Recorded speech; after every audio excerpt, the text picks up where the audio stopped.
Well, hello, writers. Welcome to episode number 385 of How Do You Write? I'm Rachael Herron, and I'm so happy that you are here with me today as we are talking to Katrina Kittle. And honestly, this is such a joyful conversation. We're going to be talking about raising the stakes in our books and returning to what our characters really want and finding your book's GPS. Also, she's really cool. And this was just a really fun interview. So stick around. That is coming up. What is going on around here? Short intro today as I am fighting probably weather related migraine, and that's not always that fun.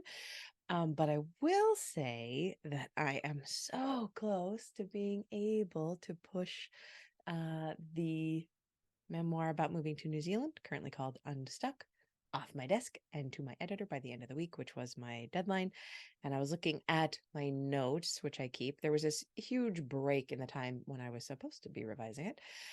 But I looked and it took me 13 days to revise.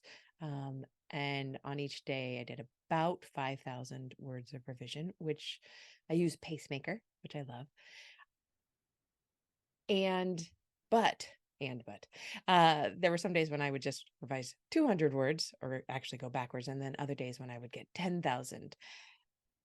The pace changes day to day, but overall it can be really useful to know your numbers when you're planning out how long it's going to take you to do something, and your mileage is going to vary. My mileage is my mileage because it's how fast I move with my particular words on the page.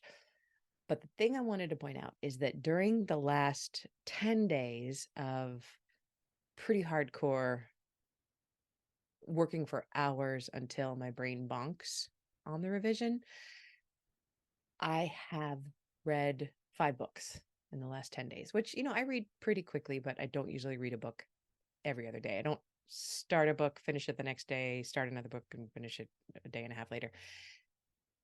That's not my normal pace. And it almost feels like a one-to-one return that I need. The more time I spend revising or writing, the more I need to read. I have to input. I have to keep filling in the well. It is not a conscious thing. It's not a decision I make. It feels more like a spiritual longing. And I don't realize it until I'm at the end of a deadline, usually, that I have been consuming books at a higher rate than normal. It's just something that I reach out to do. So I want to encourage you, if you are feeling like it is hard to write right now or hard to get back to your book, throw in some really good content. And I'm talking books into your head. Yes, I think that intaking content from all sources is valuable, especially things like great TV shows and great movies. That's incredible for the storytelling brain.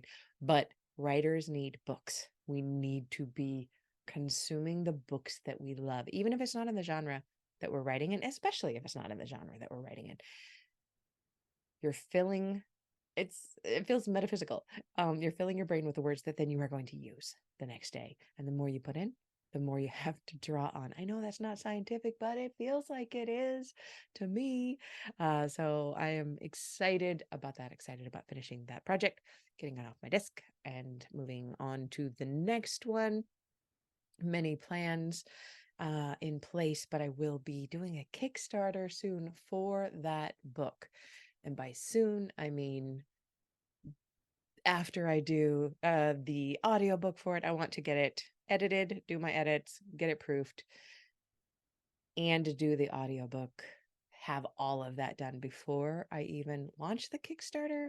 I'll probably put up the pre-sale for the notify me first button for the Kickstarter, but I want to get everything else in order before I do it because I know how time consuming Kickstarter campaigns are, but I'm really excited to try my first one, and I'm sure you will hear a lot more of it as we go. It is now becoming something that writers do more regularly, and I love to try new things. So the plan for this book is to do a Kickstarter for it, and then after the Kickstarter is complete, I will do 1 month or so exclusive on my Shopify store, and then it will go to all the other vendors. The Patreon supporters, of course, are a little bit different in that they have seen a lot of these essays and they will get the complete book, depending on what level they're at. But they'll get the complete book when that is done too in digital format because they already paid me for this work that I did. These were essays that I wrote monthly for my Patreon subscribers, which is what I still do. It's so cool to think about the financial lifetime of this book. It was funded by Patreon. It'll get a boost by Kickstarter for new people. Then I can send my mailing list to my Shopify store. And only after all that will I start to push it on the regular vendors, Amazon and Barnes and Noble and those places. So it's going to be a fun experiment to see what I can do with it. All right, that's enough chitter chatter from me. Let us get into the bio for Katrina. Katrina Kittle's newest novel, Morning in This Broken World, released September 1st, 2023, and was an Amazon First Reads pick for August. And we talk about that. It's really cool. Katrina is the author of 4 other novels for adults, Traveling Light, Two Truths and a Lie, Kindness of Strangers, and The Blessings of the Animals, and 1 novel for tweens, Reasons to Be Happy. The Kindness of Strangers was a Book Sense pick and was the fiction winner for the 2006 Great Lakes Book Awards. She teaches creative writing in the Dayton area and online for Wordsworth Writing Connections, is a lecturer in creative writing at the University of Dayton, and is a frequent public speaker. She lives near Dayton with her fella, quirky cat, sweet beagle, and out of control garden. And she's just my people. So please enjoy this interview. Get some writing done of your own. Come find me and tell me about it. And here we go. Well, I could not be more pleased to welcome you to the show. Will you please share your name and pronouns with us? Yes, my name is Katrina Kittle, and I go by she, her. Thank you. Welcome so much to the show. I'm overjoyed to have you. This has been delayed due to illness and other things. But number one, I loved your most recent book, Morning in This Broken World. Oh, thank you And so number much. two, when I was putting the show together, I was like, looking at your bio and I'm like, that just sounds so familiar. And I realized that I had read The Blessings of the Animals when it came out, and I'm Oh, already a fan. It oh, was awesome. so beautiful. And I realized I think we were probably publishing sisters at William Morrow right around that time because I'd been moved from Avon to Morrow at some point. Okay. And Yeah, the yeah. years I think lined up. And you're Awesome. just such a Oh, gorgeous cool. writer. Oh, thank you. That means the world to me. Thank you so much. Welcome. I'm so glad to have you. All right. So you get books done, you get them written, you get them out there. When and where and how do you do all of that? Well, the win is ideally first thing in the morning. And I say ideally because we all know that falls apart frequently. But I do teach university level creative writing at the University of Dayton here in Ohio. And my department chair is fabulous and knows that I like to write in the morning. And so my earliest class is at 12:30. Oh, But so perfect. on an ideal day, I get up at 6. I read for half an hour with my cat nearby. She's very Oh, feral, but this is like oh. our bonding time in the morning. Sometimes she's on my lap, sometimes not. And then I go to the desk and I write. And I can usually do a couple of hours on an ideal morning. But one of the things I've learned kind of recently, it took me forever, um, is that on a day, like say I have an appointment or I need to go help my dad with something, or I have to go to campus early for a department meeting and I don't get the ideal time, and I look at the day and I'm like, I don't have an hour to write, but I could probably do 15 minutes 4 Mm. different times, which equals an hour. And I used to just dismiss that and be like, that's not enough to get going. And I have learned that I've got to just get really stingy with it and take it wherever I can get it. And you can get a lot done in those little 15-minute sprints. I've always It's found that when I have to do that, when I've had to write books in those short 15-minute sprints, it makes the rest of my very busy life feel more cohesive. Do you find that? Yes, absolutely. Yes, I know exactly what you mean. And it feels like I always tell people, well, especially students, you have to be hot for it. You have to be excited Yes. about your story. And I always compare it to when you're newly in love, right? And like you will sneak away to meet that person for 15 minutes in a stairwell if that's all you have, because you must see them. And we should feel that way about our stories. Now, I know in Yeah. the novel you hit the middle where you're just like, no, we're breaking up. We need some time apart. But but for the most part, it should be, and it feels fun. Like you said, it makes Yeah. everything feel more cohesive. And sorry, earbuds fell out. Everything more cohesive, and just like you're doing this little generous treat for yourself throughout a very busy day. And oh, I love that you said that, snatching those little bits of time and they add up into full books. And you are Yeah. living proof of that. So, just a Rachel question. I find that my very favorite place to work is in a college library. Do you ever go to the college library, or you would just I be do. inundated by students though, right? You'd be like, you'd see people you Our know. Well, our library has all these great nooks and Does crannies it? and little booths, and so I can kind of hide from people there. And if I like say I do have to go early for a meeting, and then it's a half an hour away, which is when I usually listen to this podcast. And so I will, like, if I have to go in early and my class isn't for a couple hours, there's no point in driving home. And I'll get something done if I stay there. And so I will frequently go hide in the library instead of in my office, because where they'll find me is in my office on Oh, campus. true. Yeah, They're yeah, not yeah. looking for you in the library. Right.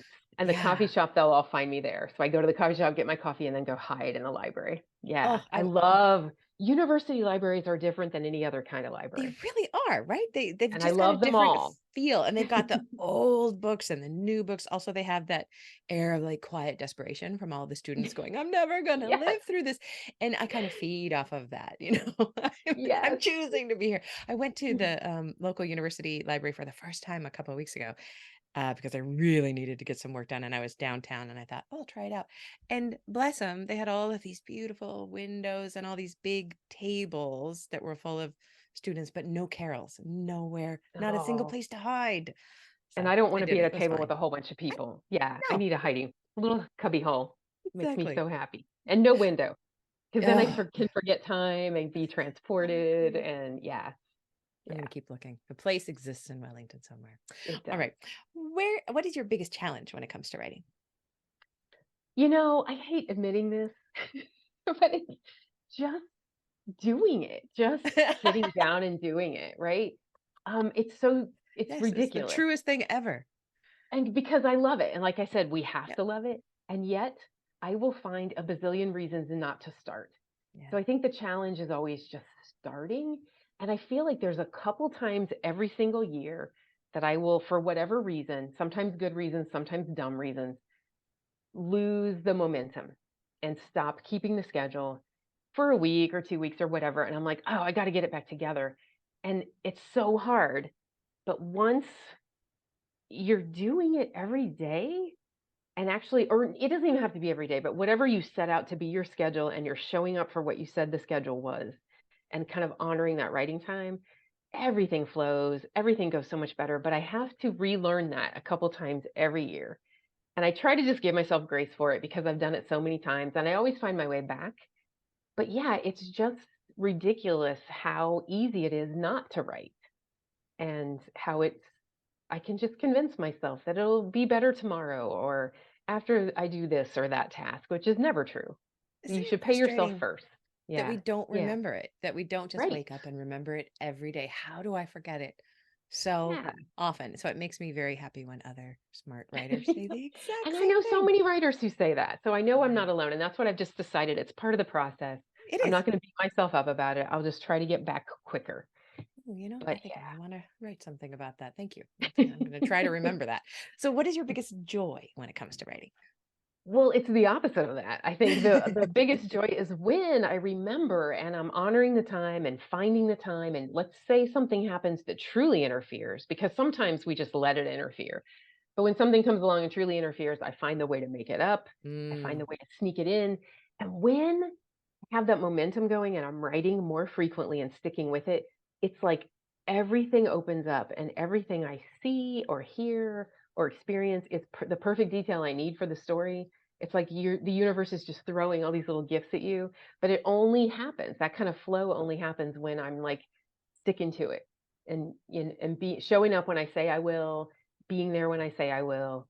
um, staying in love with it. You know, it's like Yes. everything just flows, and that's the greatest joy is when like you're like living kind of in the book. You're in the world, you're doing your thing, but like a student will say something, or you pass somebody in a car and you Yeah. notice something, and it's like everything is like feeding the book, feeding the book, feeding the story.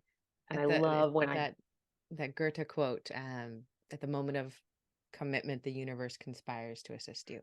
yes, and it's Yeah. so true. It is absolutely true. Yeah. Mm. It's that beautiful Lovely. synchronicity. It's just everywhere. Here's an idea. Here's It's another. Use this. magical. It's It is truly magic. magical, and it's It is. probably just happening all the time, and we're not open to it, but, I choose to think of it as magic. I do too. I do too. Thank you. Oh, I knew I would like you. Oh, can you share a craft tip with us of any sort? Yes. So I thought long and hard about this because I do listen to the podcast, and I was trying to think of something that no one had talked about recently. Because frequently when I listen on and I park in the lot at the university, I will put a little note in my phone about whatever your guest has said, like some That's amazing tip. I'm like, oh, I need to use that in class. I need to use that myself.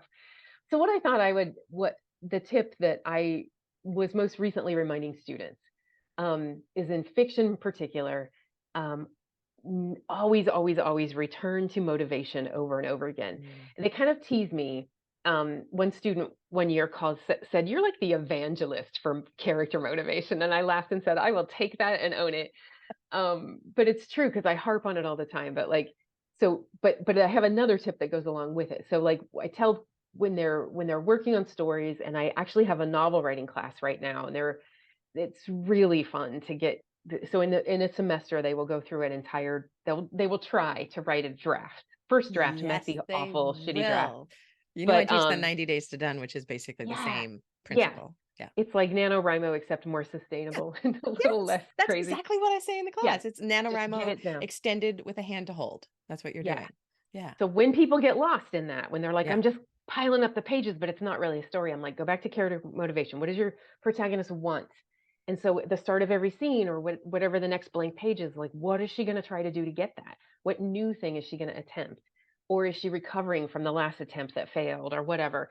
And then I throw in like attached to motivation is personal stakes. This is a big deal for me. So if motivation is what they want, then don't forget to think about why do they want this? Why this? What made them want this? And then that sends me into a lot of backstory, but usually I discover something that is like the big key to them. You know, some people call that the backstory wound or whatever, but the Mm. key to like why are they on this journey in the first place? Um, and just those things, I always tell students when they feel really lost, that's your GPS. Come back to motivation. Every What a time beautiful way to say that. yeah, it's like you'll find your way back. You took a detour, and that's fine, we all do, Right. but it's the way back to the root. Also, it's the way back to that stairwell that you mentioned, I think, earlier too. That's when we're falling back in Yeah. love again and we're remembering why we're sneaking off to meet this book. That Yeah. can reignite all of that. Oh, yeah, yeah. A great tip. Thank you so much. Yay. All right. What's the kindest thing anyone's ever done for you in your writing career? Oh, this one, I love that you ask this, and I love that you focus on the kindness because I do think the literary community thrives on that kind of kindness. And sometimes it doesn't. Sometimes it gets all competitive and icky, and then it's not thriving. But I feel really lucky because I had to think about this one too. I had so many examples that I could use. And so I feel very grateful and fortunate. So many people have helped me on the path. And so I've made it my mission kind of to be like whenever the opportunity presents itself to lift or support another writer, I'm like, I'm so happy to be like, oh, let me do that, you know, like any idea. So I had so many to pick from, but one of the ones I'll bring up is like because it was a total stranger, and I love that too, where Sharon November is a young adult editor at she was at Viking, I think she and at Firebird, and I'm not sure if she's still there or not, but she out of the blue when my novel The Kindness of Strangers published, she, read the book, and it's not a YA novel, it's, you know, contemporary adult fiction, but I have 2 there's 3 point of view characters, and 2 of them belong to young people. One's a 17-year-old, one's a 10-year-old, and she wrote me a letter because this was 2006, so we did Oh not my everybody had a website gosh. and an email, She wrote me a letter just out of the blue saying, "I really loved this novel. I think you do young voices really well. Have you ever considered writing for young adults?"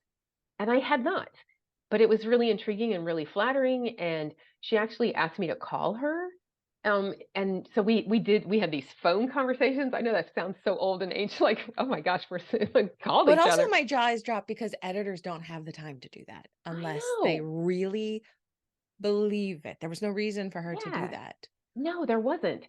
And she was just interested and just liked the book and wanted to talk to me. And we are still friends, like, on social media. We haven't connected in a while, but we like we'll Yeah. do comment on each other's posts and stuff. She ended up not being my editor, but because of her, I did write a tween novel, Reasons to Be Happy, my fifth book.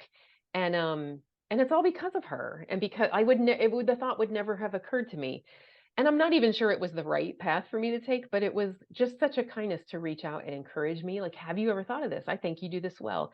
And so I've tried to remember that. And when I read a book and I don't know the person at all, even if they're like super big and famous, I'm like, you know what? I'm just going to reach out and tell them that I loved this and not Yes. ask for anything and just say like what it meant to me. And I encourage other people to do that because I don't know any writer who doesn't love that when that I happens. exactly. And I do this thing that when I don't do it often, but I did it recently where I'll write to that. And it was a really, really big name. And I wrote to the author and I said, please don't respond back. I don't want a response back. I just want to tell you this. This is Oh, that's how I felt awesome. as a writer reading your book and as a reader. And it's just so fun. But I just want to point out too that, I mean, it's so old hat to you, the story you just told, but we as fresh listeners to this, you were contacted by this editor after she read your book, The Kindness of Strangers. She was a stranger doing a kindness. And Oh, yeah. Oh my gosh, I never even put that together.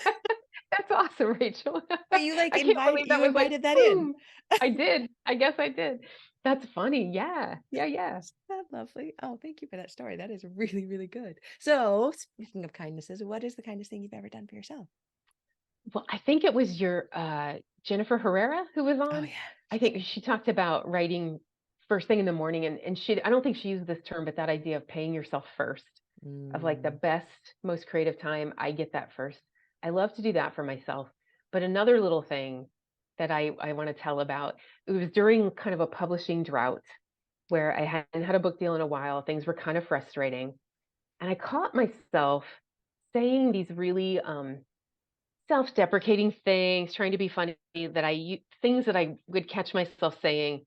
Well, first, let me finish a sentence. Like, I'd tell people, well, maybe I'm not a writer anymore, or I don't know, yes, yes. maybe I'll never have another book. And it Mhm, was just, I caught myself doing that. And, the stories we tell about ourselves are so mhm, powerful, and we need to be telling the right ones. And it reminded me of when I wasn't published yet, and I would be at a conference sitting at a table at dinner with published people, and I would say things like, "Oh, I'm just a wannabe," that kind of thing. And like mhm. when you say those things, like maybe I'm not a writer anymore, you're just inviting people not to take you seriously, and eventually you don't take yourself seriously. And so when I became aware of that, I'm like, I need to act like a writer and treat myself well like a writer. Just because I'm not published for a couple years doesn't mean I'm not a writer anymore. And so two things came from that. I took myself for my birthday on my own private writing retreat where I didn't have the time or the money to leave town, but I got a really nice suite in town at a nice Yes. hotel, took all my favorite junk foods and some, things to make myself cocktails. And I just went from a Friday afternoon to a Sunday afternoon, didn't shower, didn't put on makeup, didn't wear a bra, just wrote the whole time and would sleep and then wake up and write in the middle of the bed for like an hour and go back to sleep. I got so much done and finished a draft. And on that weekend, I reminded myself that like I needed to separate my publishing and my writing life mentally, the mental space that I gave those things, and that they're very different.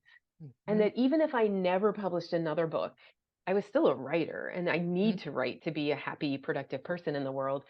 And so but just giving myself that treat, which made me nervous to spend that money on the suite when I didn't have a book deal. But it was Mhm, like, I mhm. deserve this. I can do this. It's not that extravagant, but it was a big gesture to my writer self. And I Yes. felt like that was a kindness I really needed. And it really helped me kind of reboot It's and get back in the game.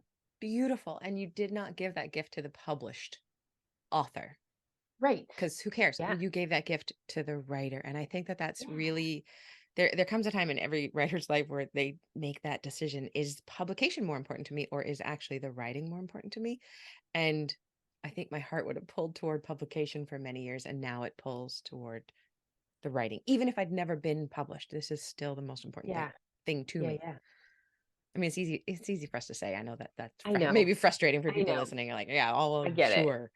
But But I it's had a long drought and I came yeah, to that. And then yeah. I'm out of it. But I really made peace with the fact that like I was always going to write, even if I Oh, never got another contract. And it was long enough that I began to think that maybe that would happen, but I kept I'm coming out of a persisting, little drought myself. persist. Yeah. Yeah, so I But I always understand tell people completely. that was a publishing drought, not a writing drought. That I was Right. writing all during that. Me And too. I'm very proud of that fact. So, Oh, I love that so much. Okay. So before we get into the best book that you have read, which I want to know about, but I want to talk about something that listeners, you may have heard me say it that I long to try the Amazon Publishing Lake Union experience. And I got pretty close with this last book. It went to a couple of different editors up there, and then finally they didn't, and we went with oh, Grand Central. But oh, cool. Okay. I Congrats. saw that. So thanks. Morning in This Broken World was an Amazon first read pick for August, which I just think is the holy grail. And I just went, so we're recording on September 26th. So it's almost a month after that. And you're still sub 1,000 on the Amazon store for your book. You have Yay. 4,500 reviews. I Please, know.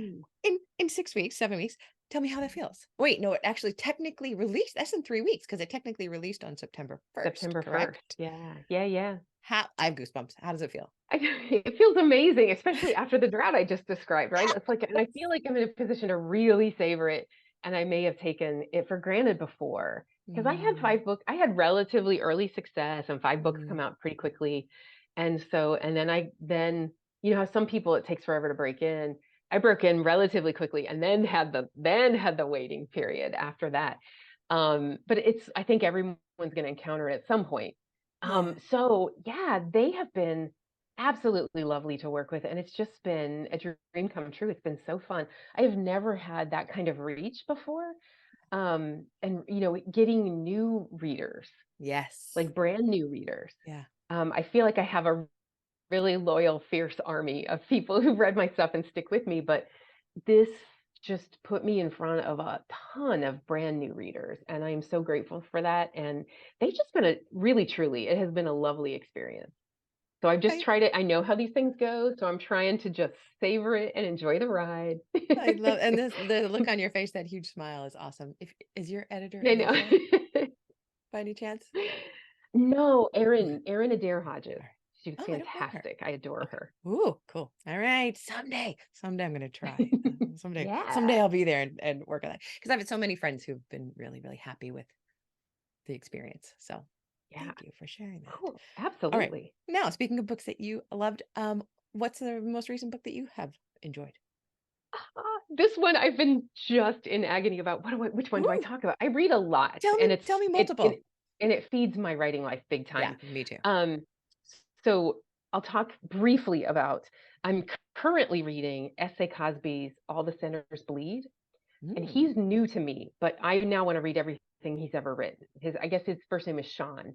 hmm This is an amazing mystery thriller, set contemporary Deep South, with a black sheriff, hmm and it's just dealing with systemic racism in a really interesting way that I've never seen before, Oh, and yes, really opened my please. eyes to the world of law enforcement from the inside, from somebody hmm who is an elected first black sheriff in this deep southern town where there's currently this huge protest going on because they want to take down a Confederate statue, and there's all these hmm people who are against it coming down, and just dealing with that. And this man in this job who has to pass that statue every day. His name is Titus Crown. I am loving it. I cannot wait to get back to it, but I'm not That done sounds with it. awesome. But I think it's awesome, and I want to read everything else he's ever written. But I recently read an advanced reading copy of Jessica Strasser's The Last Caretaker. I Do you know? love her. She's I an acquaintance of mine, and I think she's a Okay. fantastic writer. So do I, and she keeps getting better and better, and this one Yes. just proves it. And so this comes out December 1st, so everybody should pre-order this right now. It's amazing. It was so good. She just had me in thrall. So a woman named Katie, recent divorce, lost her job, kind of needs a fresh start, and a friend sets her up with this job as a caretaker on this nature preserve. I can't remember the number of acres, but a pretty big private wildlife preserve. And she's going to help. There's other staff as well, but she will live on the grounds in this house and be the caretaker. And on her very first night there, well, when she comes, she's kind of alarmed and disturbed that the previous caretaker, the last caretaker, stuff is still there, and like personal stuff that throws her. Like, why is this still here? Um, what was the deal? And nobody can give her like a real, oh, there was a family emergency, and she's like, should I pack this? Does she want this? And then the very first night she's there, the doorbell rings 3 times at 2 a.m. and she discovers that this house and this property is a stop on sort of an underground railroad sort of system for abused women Mhm. getting to escape their abusers and start over somewhere else. And this is Wow. like step one. And she knew nothing about it, and she has to decide, like, who does she trust? Is she going to keep this going? um who's involved? Do they trust her to keep it going because she comes to like really believe in the system? Do they trust her? Does she trust them? Who knows about it? Did her friend know about it? Her friend is saying she didn't, but who does she trust? And there's a male caretaker who comes around, and she's not sure if he's being helpful or if he's on to them and if that's a good or bad thing. It was amazing, and about so many things about being a woman in the world today. So it's called The Last Caretaker, comes out December 1st, and I loved it. I cannot stop Thank you. talking about it to I people. cannot wait to get Yes, it. I admire her so much. me All too. right. You have just done a good job telling us about that, but would you please tell us about Morning in This Broken World? Yes, I have it right here. I love the cover so The cover much. is I think gorgeous. it's so beautiful. It's a dark kind of blue purple background with orange and yellows popping off of it. Yeah, beautiful. Yeah, and you look at that and you're like, is that coronavirus? Is that a flower? Is Is it a that a flower? sunburst? Yeah. And all of those things could be true. So, it's contemporary book club fiction. It starts in March of 2020. And so a lot of people will be like, "Oh, I don't want to read a pandemic novel." But I'm like, it's not really a pandemic novel, I It is swear. not. Yeah. It COVID is a catalyst that brings these people together, but it is not the focus of the story. So we have 4 point of view characters. Vivian is a widow, recent widow. Her husband died about a month ago. She doesn't really need services, but she's still living in the facility where he died, trying to decide what to do. She still owns a home, but she's tried to return to it, and it feels very haunted to her. She's kind of afraid of herself alone. She's actually on page one. It's not a spoiler, considering whether she wants to keep living at all, and contemplating taking a bunch of pills. When there's a knock on the door, and it's Luna, her very favorite nursing assistant who took care of her husband. And Vivian discovers that Luna is newly separated and about to be evicted. And she's like, oh, well. And as everything comes crashing down on this particular day where like the facility is going into lockdown, and Vivian is like, I cannot stay here in this apartment where my husband died and be completely isolated. She invites Luna and her 2 kids to come with her to her house. And the 2 kids include Ren, who is 11 years old. She has cerebral palsy. She's in this hot pink motorized wheelchair. And Cooper, who's very, very angry and kind of struggling with who he's supposed to be, how he's supposed to be, who he really is in this world.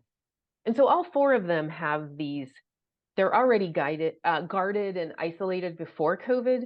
They've all kind of built this armor, and they're wearing, they built these walls to protect themselves, and it's coming together and become this very unlikely pandemic pack, um, and this found family kind of, and they all end up emerging as their truer selves because of coming together.